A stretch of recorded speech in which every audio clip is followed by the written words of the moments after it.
As we move from the death of Mayor Koch to a new documentary, which you also are in. That documentary is premiering in theaters today. It's called Long Distance Revolutionary, A Journey with Mumia Abu-Jamal.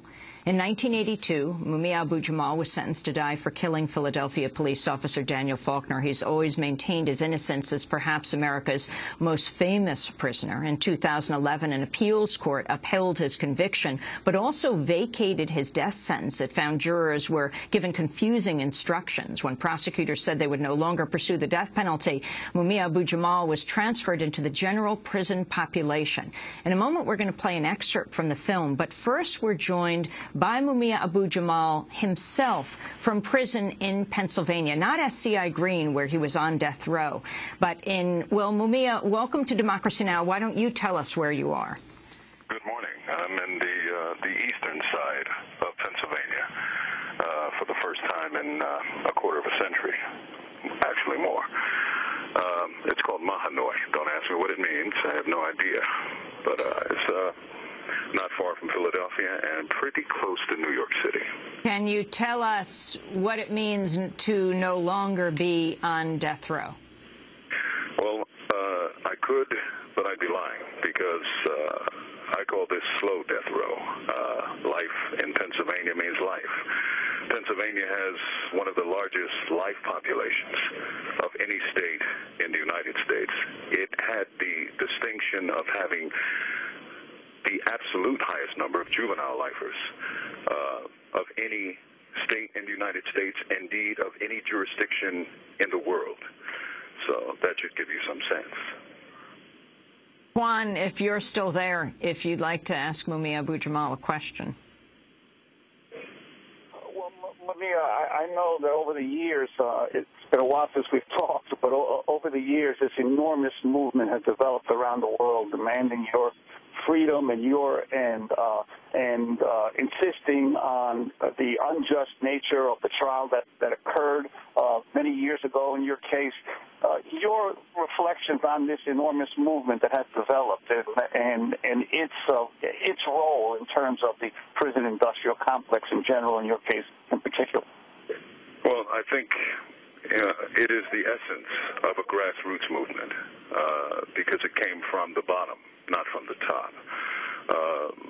These were people who, many of whom I knew in freedom and who would not let me go and would not leave me alone and held on to me despite every challenge.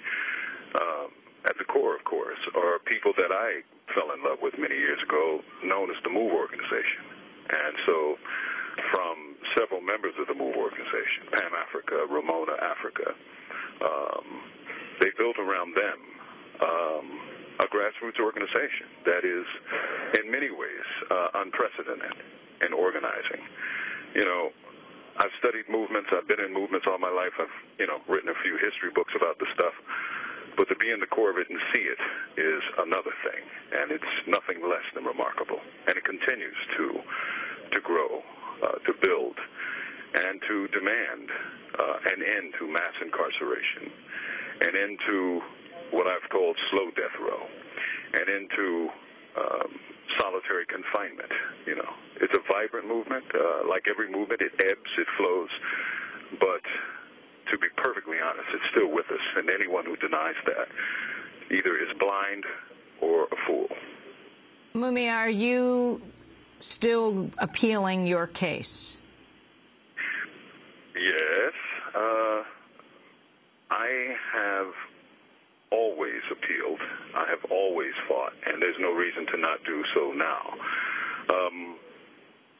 In this point in time, we are kind of in an interim because we had kind of a shadow sentencing with no presence, no arguments, no briefs, no anything. We kind of got an order one day saying, you're a lifer. That isn't what the rules provide. And so there's been certainly resistance on that score. But, anyone who knows anything about the case, anyone who's read the Amnesty International report on the case knows that my case is rife with new rules all the time. Last week, Mumia Abu-Jamal, did you witness the inauguration, the second inauguration of President Obama? And I'm wondering your thoughts. I did indeed. It was with a mixture of sadness in some respects, sadness at lost opportunities, but also a kind of wonder. I mean, you have to admit that Barack Hussein Obama is one of the most talented politicians and skillful political forces this country's ever seen. Now, it is also true that that is so largely because of certain constituencies in this country that pushed that candidacy. Sadness because many of the hopes of many of those constituencies have been dashed. That's the nature of politics in many ways. You run one way and you rule another. And someone, I think it was Mario Cuomo, said that you run in poetry, but you govern in prose. Mumia, as you are off of death row, or as you call it, slow death row, what is it like to be there with other people? We wanted to speak to you yesterday on the phone, but you had an appointment at the law library, which you didn't want to miss. Talk about your life behind bars. Well, let me talk about the men that are around me. It may not surprise you that a lot of these guys are black men. A lot of them are very old black men. I remember and still feel the shock of seeing a line of men in wheelchair being rolled to chow. I stopped because you saw these wheelchairs coming out of the mist. I've never seen anything like that. But from this great expanse of age, you can see very, very young men who don't even shave. So you can see the span of black manhood from teenagers, literally teenagers, to men in their 60s and 70s and beyond. And it is a stunning thing to see. And the size, it must be 2,200 men in this population, but the size is just stunning. And to be walking around in the midst of 400, 500 men is an experience that I had to relearn because I had surely forgotten it. You're writing a book, yet another book in prison. You've written a number of them. Yes. This is my second with a co-author, Steve Vittoria, the great filmmaker. Who is joining us right here in the studio right now. We are, shall we say, Zenian historians. So we're looking at the world, looking at the empire through our own eyes, and writing out of not just our research, although the research is extensive. We're writing out of our hearts and out of our experiences. And in the spirit of Howard Zen, it is from below. Deep, deep below. This call is from the State Correctional Institution at Mahanoy and is subject to monitoring and recording.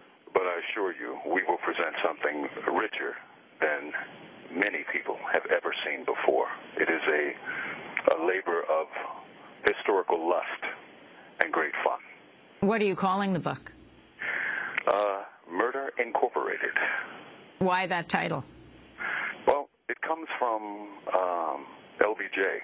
Lyndon Baines Johnson, who, upon the assassination of John F. Kennedy, when he acceded to the presidency and he began getting reports about what was happening in Central America, he was famously quoted as saying, "My God, we're running a goddamn Murder Incorporated down here."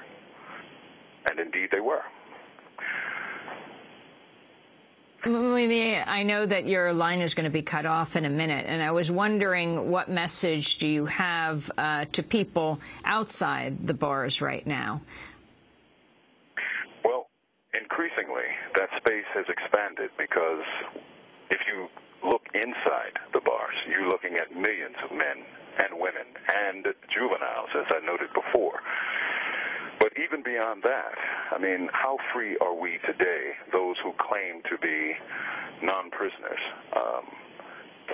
Your computers are being read by others in government.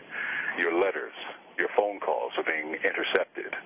We live now in a national security state where the United States is fast becoming one of the biggest open-air prisons on earth. I mean, we can speak about freedom, and the United States has a long and distinguished 60 seconds remaining. Long and distinguished history of talking about freedom. But have we exampled freedom? And I think the answer should be very clear. We have not. And we're becoming a less free nation every day. And I think people should rise up, and I think they should organize, and I think, frankly, they should raise hell. You know, if you don't want to join our movement, join some movement. But damn it, do something, because we are in an age that we may never be able to capture again. You have 30 seconds remaining. So, Mumia, if the widow of Daniel Faulkner, the prisoner, the police officer who you were convicted of killing, is listening, what do you have to say to her? That the struggle for justice and freedom did not end on December 9th, 1981. It began then. And she should join us, because our movement is growing. Mumia, I want to thank you for being with us. Mumia Abu-Jamal just cut off at SCI Mahanoy in Pennsylvania, the prison where he now resides. He was on death row in Pennsylvania for 29 years, now is in prison for life. Award-winning journalist, chronicles the human condition.